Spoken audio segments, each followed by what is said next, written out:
Jadi ini bedanya AI dan CI ya. Sebenarnya bukan seperti ini ya. Sebenarnya ini CI ini di dalam AI gitu ya. Tapi ini sengaja dipisah supaya untuk membedakan aja deh, membedakan gitu ya. Jadi kalau AI kemarin itu ini cenderung ke komputasi hard computing ya, atau ya kalau matematika banget ini, 1 tambah 1 ya 2, 2 tambah 2 pasti 4, itu yang AI. Tapi ada di AI juga itu yang rada-rada ini ya, nggak pasti juga ini, contohnya probabilistik. Dia walaupun ada hitungannya tapi kan kayak peluang gitu ya, ramalan. Jadi 70% hujan, 30% cerah. Nah itu kan berarti belum pasti juga hujan atau cerah ya. Tapi ada hitungannya gitu.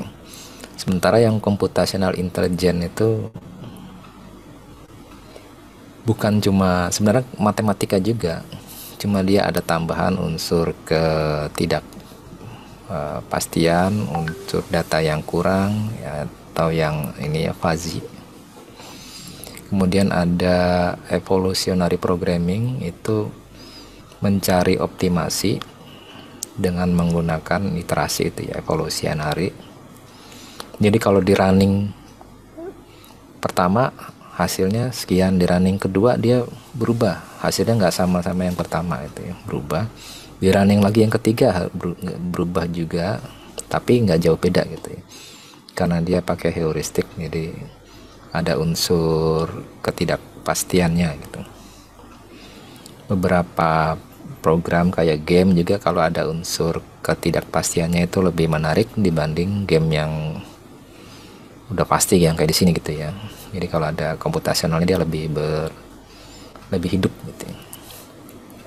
Ini komponennya fuzzy neural network, nanti kita bahas hari ini ya. Kemudian ada fuzzy ini Zadeh ya, orang Iran dulunya, lahir di dekat Iran sama Rusia itu berarti ya, di bawah Uzbekistan itu ya. Kemudian dia jadi warga Amerika, pindah. Waktu menciptakan fuzzy, orang Amerika itu ya kayak dinyinyirin gitu ya, untuk apa sih gitu. Ternyata sama Jepang diambil semua, dipakai di mesin cuci, di mobil gitu.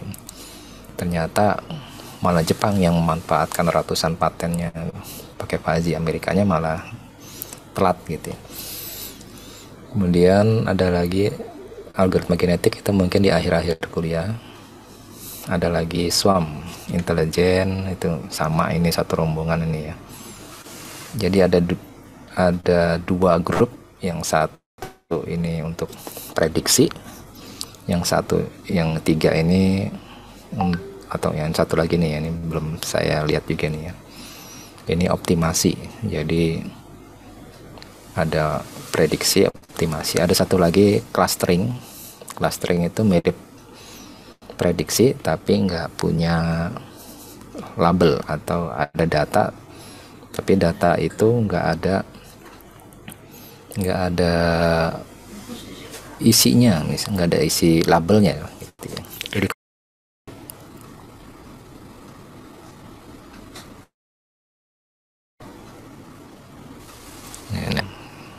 nah ini muncul bener ya, 0,1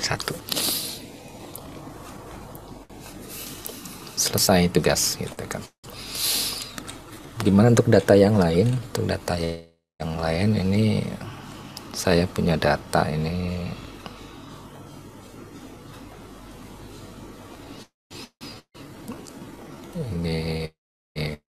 nomor, ini IPK, ini tingkat kemiskinan gitu ya. Nah nanti saya ingin membuat garis pemisah antara yang dapat beasiswa sama yang tidak gitu ya. Tingkat kemiskinan paling miskin, ini paling miskin dan paling pinter gitu ya, misalnya dapat beasiswa gitu. Caranya itu gimana ya, agak sedikit betul trik.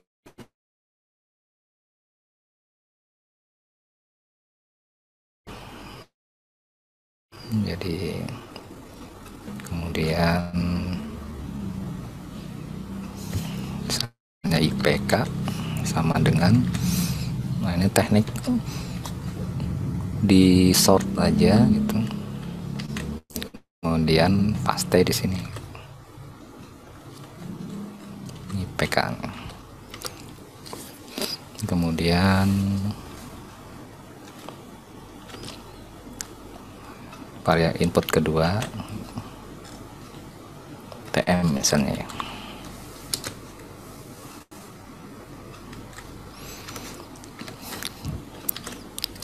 Jadi jangan pusing karena ini yang paling gampang ya dibanding Python ini, MATLAB. Jadi ada IPK sama TM, berarti ini harus saya transpose ini ya. Bentar. IPK langsung aja transpose IPK, kemudian ini juga saya transpose.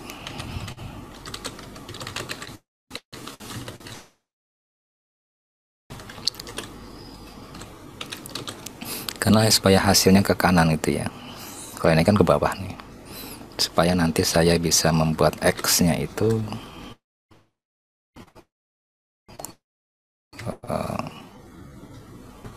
ini ya, IPK dan titik koma di bawahnya itu TM gitu ya. Coba saya tes running, nah ini datanya nih, data X. Kemudian berikutnya label kan tadi ya, label itu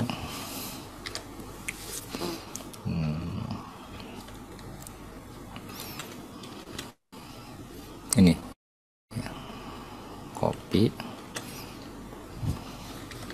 dan paste, setelah itu ditransport supaya ke arah kanan gitu ya.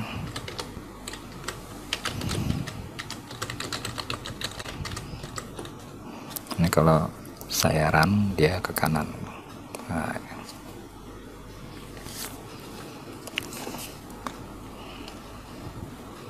kemudian kita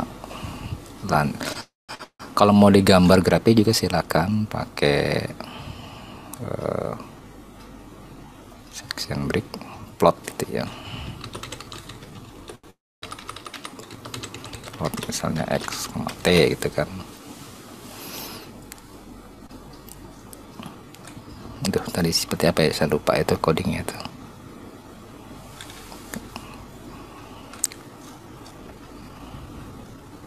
Masuk configure aja coba.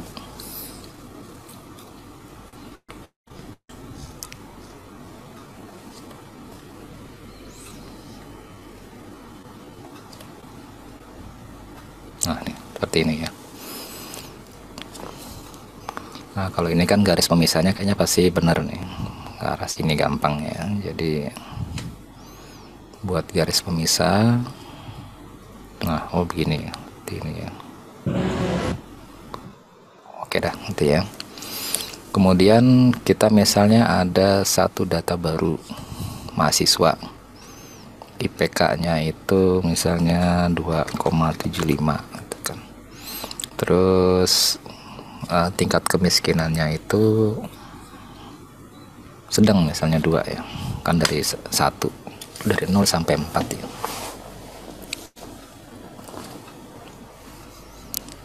Sini dah ya.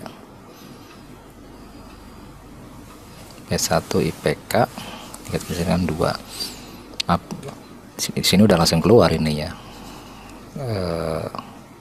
dapat beasiswa ya. Jadi kalau kita running, di mana dia lokasinya? Oh ternyata di sini.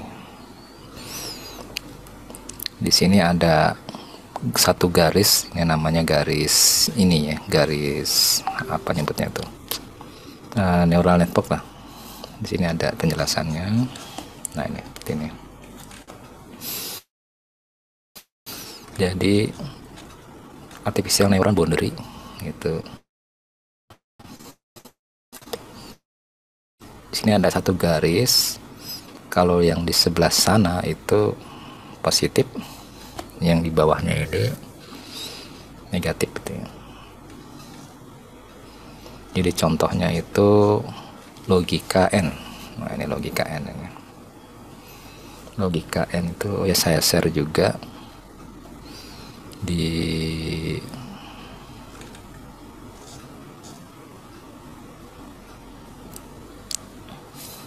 lanjut aja dah. Ambil satu contoh data uji.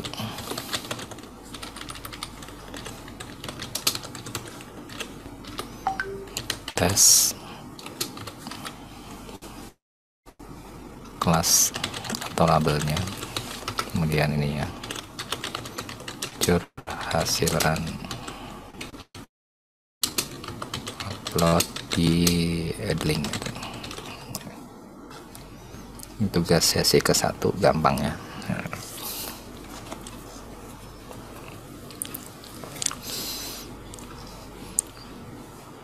Ada lagi saya share cuma di sini ya.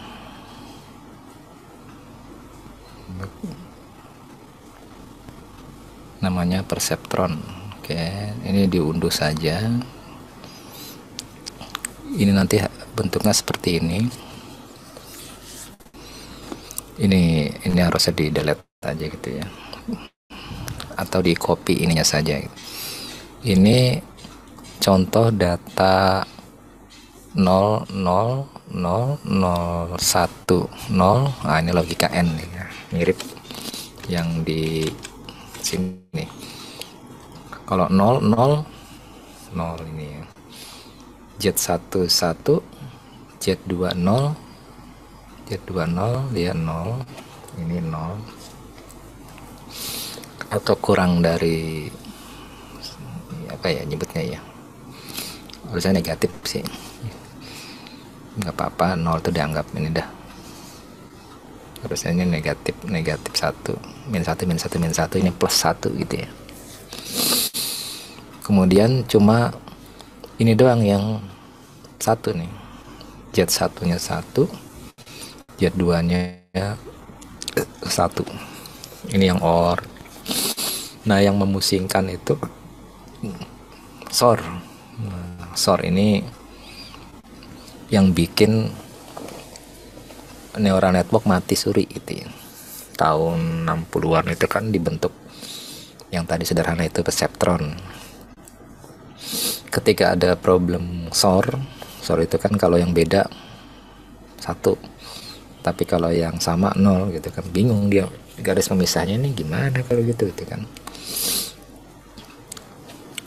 Maka muncul berhenti lama itu, berhenti lama tahun 70 80 sampai 80 itu multi-layer perceptron muncul gitu ya. Oh, ternyata harus 2 neuron, nggak mungkin cuma 1 ini ya. Dia butuh 2 karena membatasi yang sini sama yang dalam ini ya. Karena kalau bikin satu garis memisahkan SOR paling bisanya non linear ya, tapi kan nggak ada nih model linear ya. Misalkan antara ini dengan satu garis ya susah gitu kan, kecuali kalau boleh lingkaran gitu kan, lingkaran ini tapi kan linear ya mintanya ini. Yang ini silakan coba aja copy ini data, ini kelasnya atau labelnya, masuk di sini aja dah. Mana tadi ya, ini ya, kita buat bawah baru section break. Nah, di sini ya, di bawah ini nggak kelihatan ya. Nah, ini aja dah. Sorry, ini labelnya T Perceptron, kemudian ini plot. Nah, tiba saya break, saya pengen ngelihat ini. Nah ini seperti ini ya, sama kan dengan yang di buku ini. Ini logika N. Kalau mau pakai grid juga boleh nih, grid.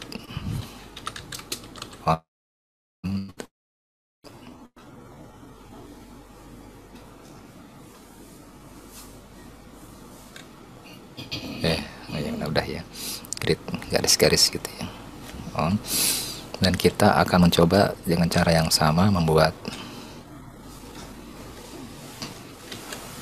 tapi ini variabelnya beda ya, udah kita ikutin aja. New perceptron, oh ini metodenya beda nih.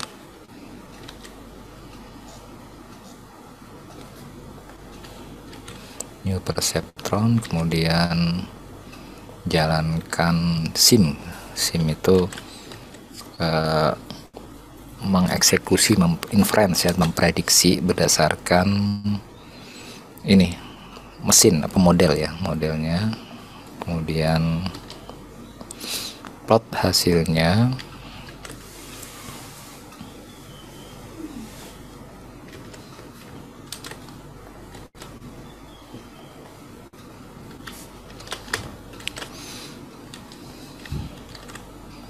ini harusnya bisa diblok semua nih kalau ininya dihapus nih. Ini bobot dan bias.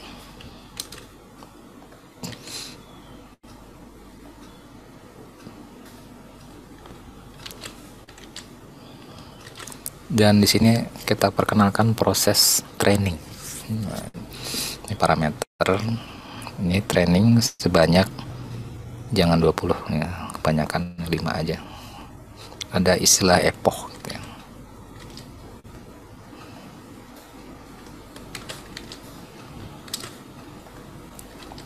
Epoch itu mirip iterasi, cuma dia maju mundur gitu ya. Kalau iterasi kan dari setelah masuk gitu kan, kalau iterasi kan dia kesini lagi tuh, ulang lagi. Kalau epoch itu sini terus dia mundur gitu. Nah ini satu epoch, beda sama iterasi ya. Nah ini contoh hasil memprediksi, seluruh ini diprediksi lagi dengan hasilnya apakah benar apa ngaco gitu ya. Kemudian menggambar outputnya. Coba kita tes aja dah, kita section break.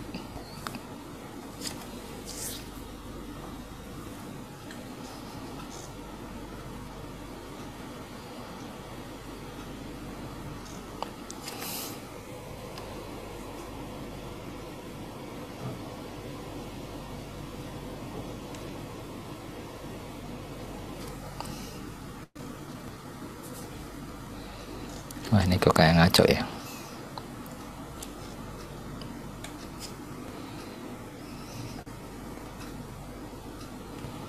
Harusnya ini 1, ini 000 ini.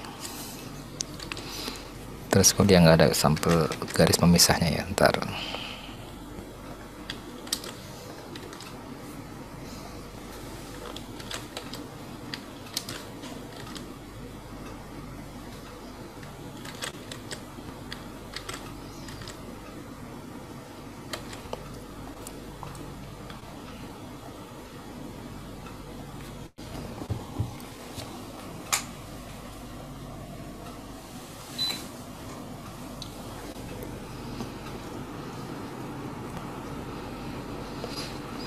Ini indikator running ya.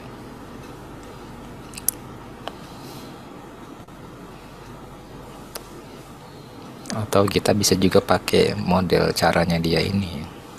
Pertama sama dia itu di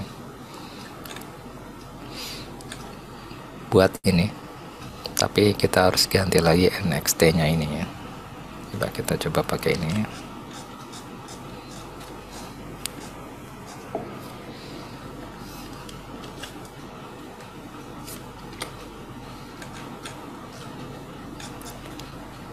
berarti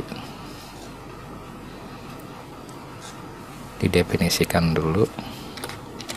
X itu P perseptron, T itu T ini ya. Nah, setelah dikonfigurasi dia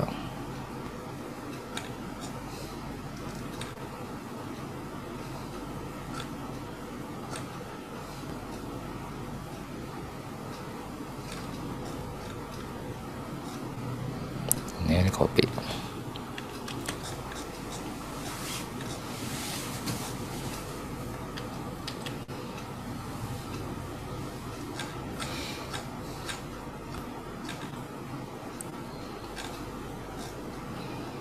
Dia ngeplot ini garis pemisah gitu. Nah dari sini udah kelihatan nih kalau garisnya ngaco, berarti trainingnya salah. Wah ini masih loading yang tadi ya.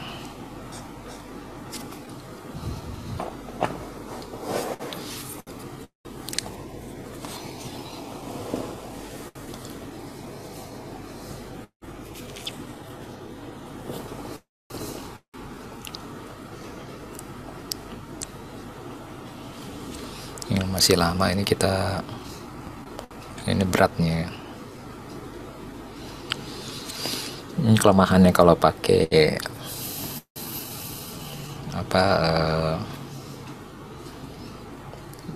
online ya, ini muter-muter terus ini. Tapi kalau pengen cepat ya install aja MATLAB, atau trial juga bisa tuh, cuma dikasih waktu sebulan ya. Sebulan mati, harus beli lagi, harus dibeli gitu ya license-nya. Masih kerja, kita tunggu aja coba.